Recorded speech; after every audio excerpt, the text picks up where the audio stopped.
Imagine standing on a street corner in America. Not the America you know. Not the one with smartphones glowing in every pocket, coffee shops on every corner, and the constant electric hum of a civilization that never fully sleeps. Step back, way back. The year is 1852, and the country you are standing in is something that would feel almost alien to your modern eyes.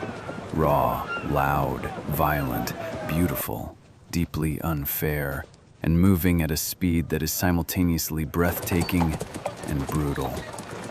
The 1850s in America is not history quietly sitting on a shelf. It is a decade screaming at full volume, a nation tearing itself apart at the moral seams, while simultaneously exploding westward with an appetite that nothing seems capable of stopping. Railroads are punching through mountains. Cities are doubling in size every 10 years. 1 million immigrants are pouring through eastern ports, smelling of ship and desperation and hope. And underneath all of it, underneath the growth, the ambition, the noise, a wound so deep and so infected that within a decade it will nearly destroy the entire country. But we are getting ahead of ourselves. First, let us simply walk through this world and see what it looks like, what it smells like, what it feels like to be alive inside it. The streets, what you see. First step onto a main street in an American city in the 1850s, and your senses are immediately overwhelmed. The smell hits you before anything else. There is no municipal sewage system in most American cities. Waste, human and animal, runs in open gutters along the sides of streets, mixing with rainwater and garbage and the carcasses of animals that died in harness and were not yet removed. The smell in summer, when heat concentrates everything, is something no modern description can fully prepare you for. London had it. New York had it. Every city of this era exists inside a cloud of its own biological byproduct. The streets themselves are mostly unpaved. Even in cities like New York and Boston, paved streets exist only in the wealthiest districts. Everywhere else, the surface is packed dirt, which means mud after rain, choking dust in dry weather, and in winter, a frozen, rutted landscape that twists ankles and breaks wagon wheels with equal indifference. Wooden plank sidewalks run along building fronts in better neighborhoods, raised above the street level so that pedestrians can walk without sinking into the muck. But the planks rot. They warp, they gap, they occasionally collapse entirely. Now look at what moves through these streets. Horses. Horses everywhere. This is the engine of the 1850s. Not steam, not electricity, but the horse. Thousands of them in every major city, pulling wagons, carriages, omnibuses, delivery carts, fire engines. A single large city in this decade houses tens of thousands of working horses, and every one of them produces waste that lands directly on the street. Horse manure accumulates faster than any city can remove it. In wet weather, it liquefies and spreads. In dry weather, it desiccates and becomes dust that coats everything: clothes, food, window glass, lungs. The noise is constant and physical. Iron-rimmed wagon wheels on stone or frozen dirt produce a grinding, clattering racket that reverberates off building facades. Horses' hooves hammer rhythmically. Street vendors shout their goods. Blacksmiths hammer at open front shops. Saloon doors swing open and release bursts of piano music and shouting. Dogs bark. Children run in packs through alleys. And underneath it all, barely audible but growing louder every year, the distant shriek of a steam locomotive whistle cutting across the city from the rail yard at the edge of town. This is the sound of America in the 1850s, mechanical, animal, and human. all layered on top of each other at a volume that never fully drops. The houses, how Americans actually lived. Walk away from the commercial street, down a side road, and look at where people actually live. In the cities, the picture splits immediately along lines of money.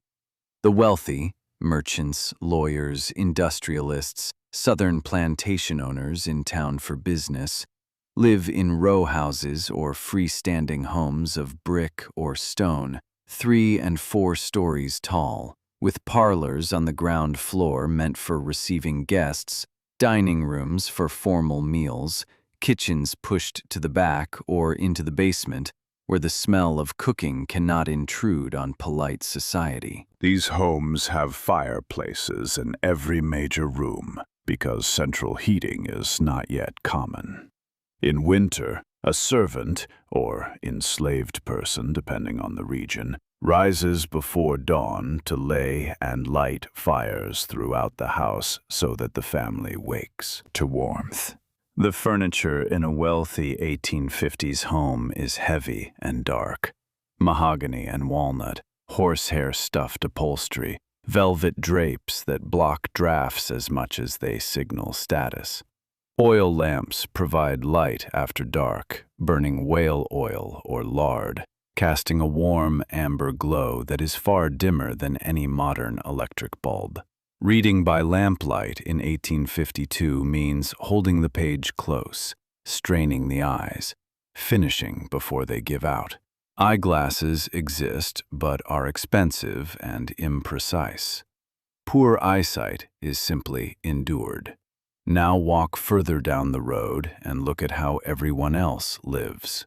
Working-class families in cities crowd into tenements, narrow, multi-story buildings subdivided into apartments that are really just rooms. A family of 6 or 8 occupies 2 rooms, sometimes 1. A bedroom and a kitchen that also serves as the living room, the dining room, and, in winter, the only truly warm space in the building. Walls are thin, shared with strangers. Noise is constant and intimate. You know everything about your neighbors whether you want to or not. There is no indoor plumbing in working-class housing. Water comes from a shared pump in the courtyard or the street, carried up in buckets. Bathing happens in a wooden tub, filled laboriously, heated over the kitchen stove, and used by the whole family in sequence, water growing colder and grayer with each person. The frequency of full baths might be weekly in a careful household, monthly in a difficult winter when heating water feels like too great an expense. The outhouse serves as the toilet, a wooden structure in the back lot, shared between multiple families, ventilated only by the gap under the door, unusable in dignity during winter.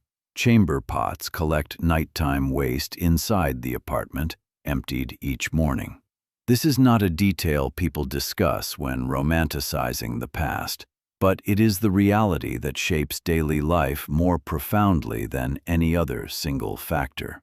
Out west, in the territories and along the frontier, homes are something else entirely.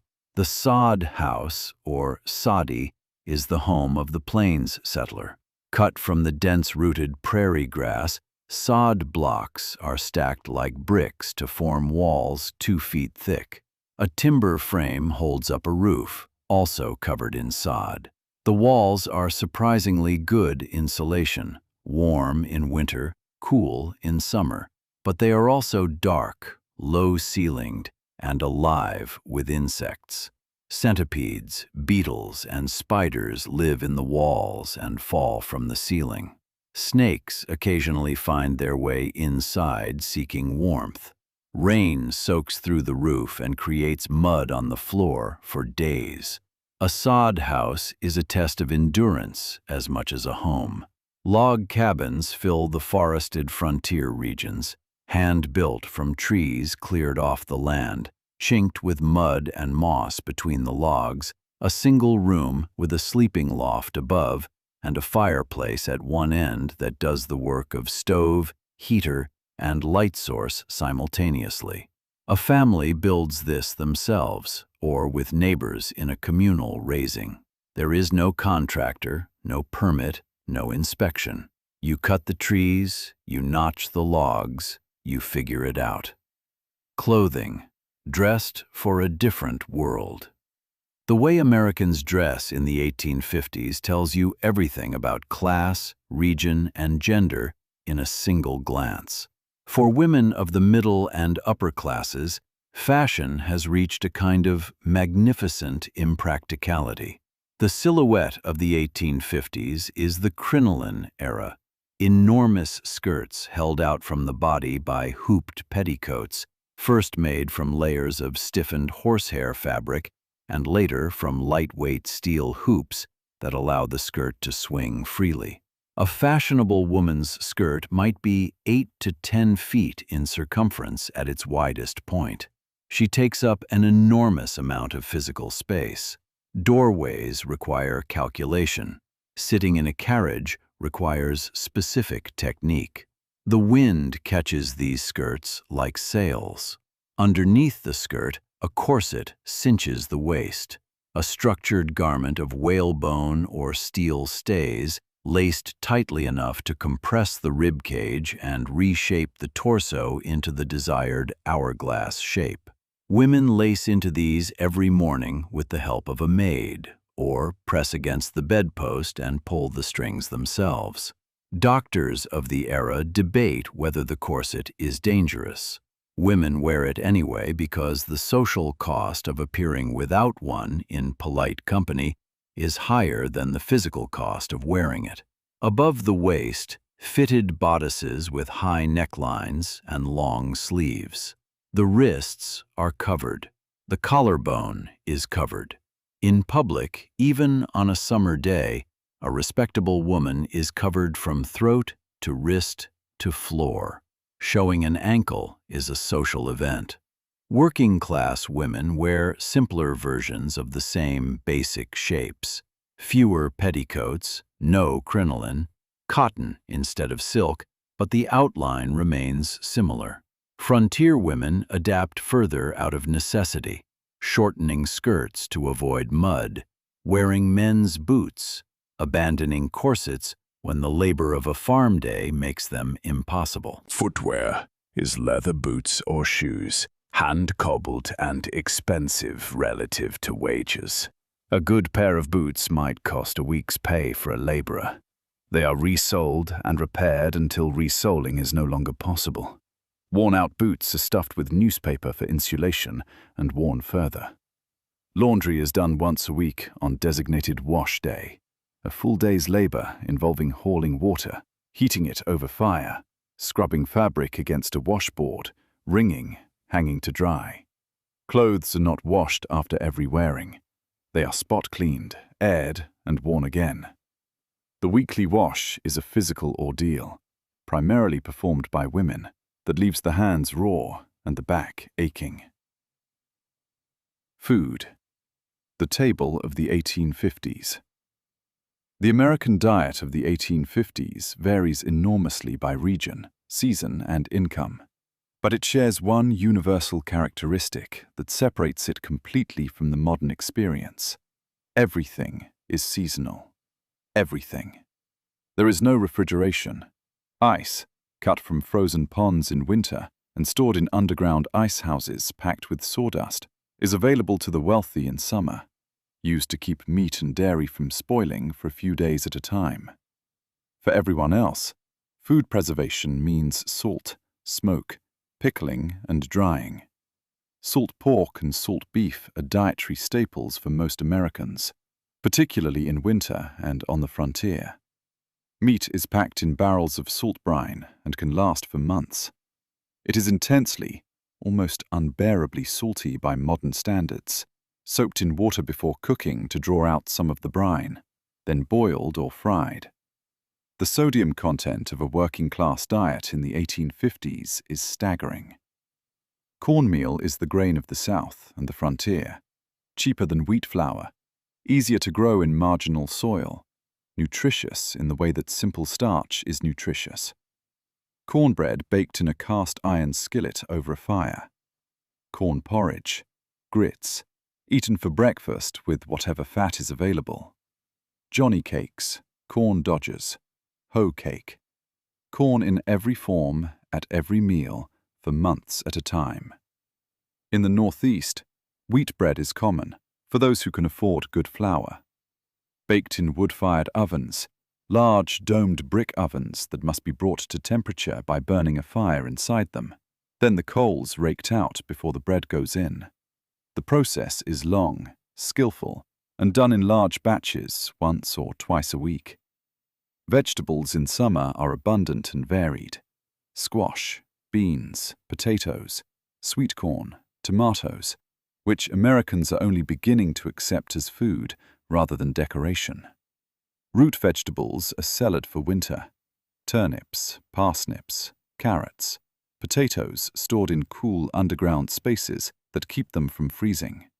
By late winter, the root cellar is running low, and the diet narrows to preserved meat, dried beans, cornmeal, and whatever pickled vegetables were put up in autumn.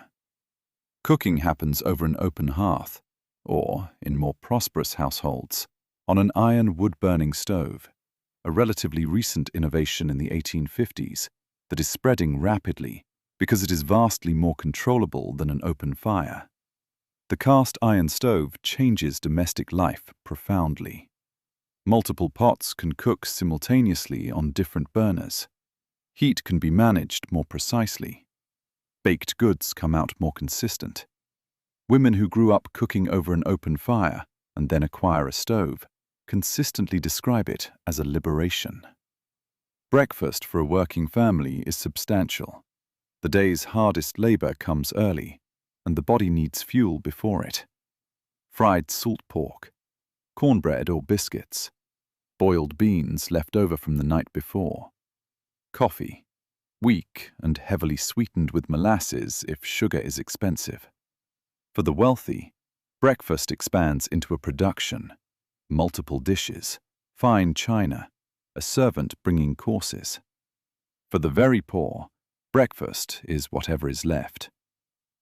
Dinner, the midday meal, is the largest of the day. Supper in the evening is lighter, often just bread and leftovers. Travel and transportation, a nation in motion. The 1850s is the decade when American transportation is transformed so rapidly that the change is physically disorienting to people living through it. At the beginning of the decade, travel is what it has always been: slow, uncomfortable, and dependent on the animal or the river. A stagecoach journey from New York to Chicago takes nearly 3 weeks in good weather. Passengers sit crammed together in a rocking, jolting coach for 12 to 16 hours a day, sleeping in roadside taverns of varying quality, eating whatever the cook has available. Roads are unpaved. River crossings are by ferry or ford. Spring mud can strand a coach for days. By the middle of the decade, the railroad has changed everything. The American railroad expansion of the 1850s is one of the most explosive infrastructure events in human history. Track mileage doubles, then doubles again. Cities that are weeks apart by road are suddenly hours apart by rail. The same New York to Chicago journey that took 3 weeks by coach. A train in the 1850s is not a smooth, climate-controlled experience. Locomotives burn wood, later coal, and emit constant showers of sparks and black smoke. Passengers in open or poorly sealed cars arrive at their destinations with soot on their faces and occasional burn holes in their clothing from sparks. The ride is loud. Metal wheels on metal rail, the locomotive's exhalations, the whistle, and the vibration is constant. But it is fast, incomprehensibly, thrillingly fast to people whose entire previous experience of travel was measured in miles per day. For the hundreds of thousands of settlers moving west in the 1850s, neither stage nor rail reaches where they are going. They travel by wagon. The covered wagon of the Oregon and California trails is not a romantic conveyance. It is a working vehicle, a wooden box about 10 feet long and 4 feet wide, covered with a canvas bonnet to keep off rain and sun, pulled by oxen or mules. A family loads everything they own into this space, furniture left behind or abandoned along the trail because the animals cannot pull unlimited weight. People walk beside the wagons most of the trail. The wagons carry food, tools, seed, and the very young or sick. Everyone else walks. 2,000 miles, 5 to 6 months. River crossings where wagons and animals are lost to current. Mountain passes that require disassembling the wagons and hauling them up cliffs with ropes. Desert stretches where water is rationed and animals begin to die. Cholera, always cholera, sweeping through wagon trains with terrible speed, killing a person from onset to death in sometimes less than a day. People do this voluntarily, by the tens of thousands, because the land at the end of it is free, or nearly free. And in the East, the land is expensive and the opportunity is narrow, and the West is an idea so enormous and magnetic that the suffering of the trail seems, from a distance, acceptable. The Great Wound, Slavery and the Nation Cracking. No portrait of the 1850s is honest without confronting the institution that defines the decade and destroys any comfortable narrative about American progress. In 1852, 4 million human beings are held in legal slavery in the American South. They are not on the margins of American economic life, they are the engine of it. The cotton they pick under compulsion fuels the mills of New England and Britain. The tobacco, rice, and sugar they produce makes fortunes for men who will never touch a field. The country's banks, its shipping industry, its insurance companies, all of them are built in substantial part on the financial architecture of enslaved labor.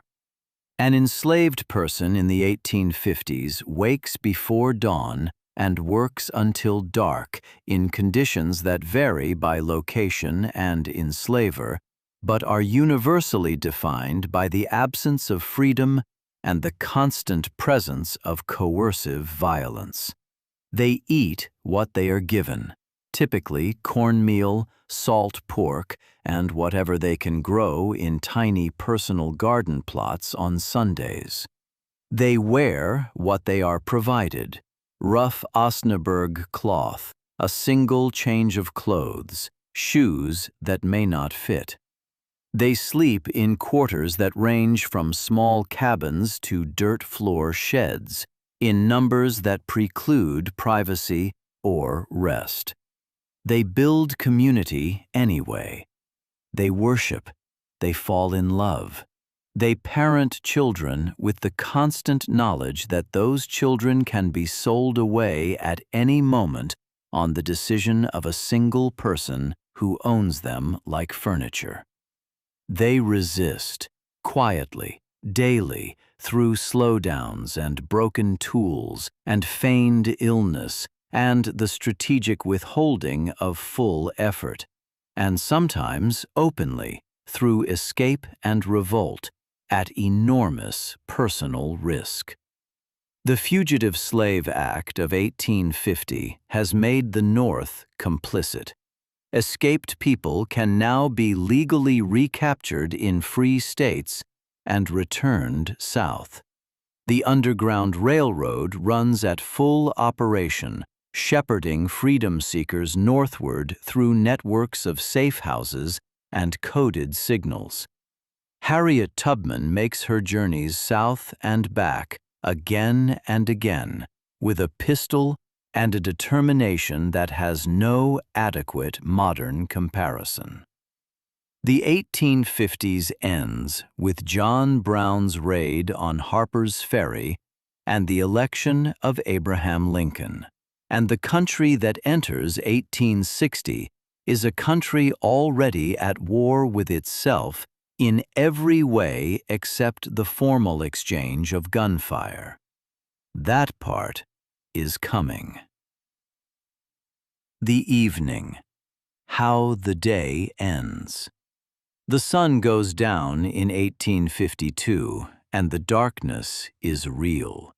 No street lights in most neighborhoods. No electric glow washing up into the sky. Candles, tallow or beeswax provide the light inside homes, and they are expensive enough that careful families limit their use. Oil lamps burn brighter but require fuel that costs money.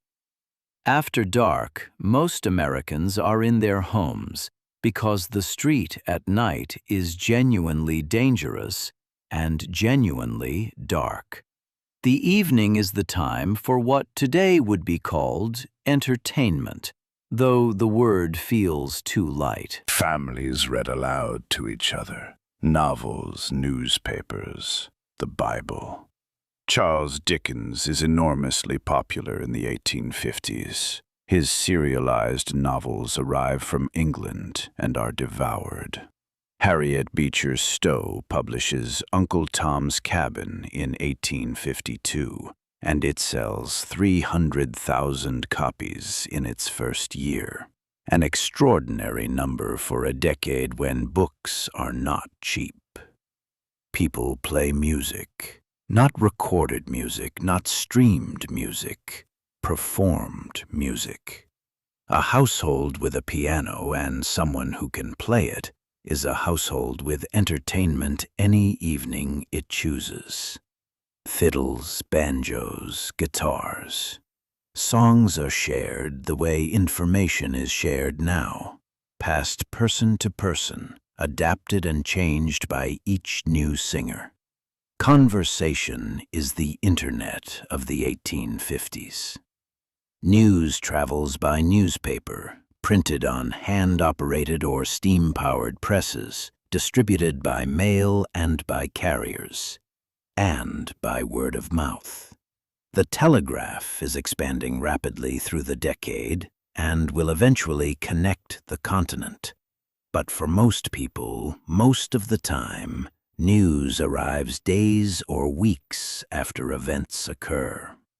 A battle, an election, a disaster, the information moves at the speed of a horse or a train, not at the speed of light. And then the candles gutter and the household sleeps, and the darkness outside is absolute, and the country is enormous and mostly unsettled. And somewhere west of the Mississippi, a wagon train is camped beside a cold river under a sky blazing with stars. And someone is awake on watch, listening to the prairie wind, wondering what tomorrow holds. The 1850s will be over before anyone is ready for what comes next. The Civil War, the end of slavery, the transcontinental railroad, the near extinction of the bison, the closing of the frontier, the Industrial Revolution swallowing the country whole. All of it arriving in the decades immediately following, changing America faster than any previous generation had to absorb. But in this decade, in this loud, muddy, unjust, extraordinary decade, the country is still becoming something, still deciding what it is, still arguing with escalating fury about its own soul. That argument will cost 600,000 lives before it resolves. The decade of the 1850s does not end. It explodes. And the country that comes out the other side will never look the same again.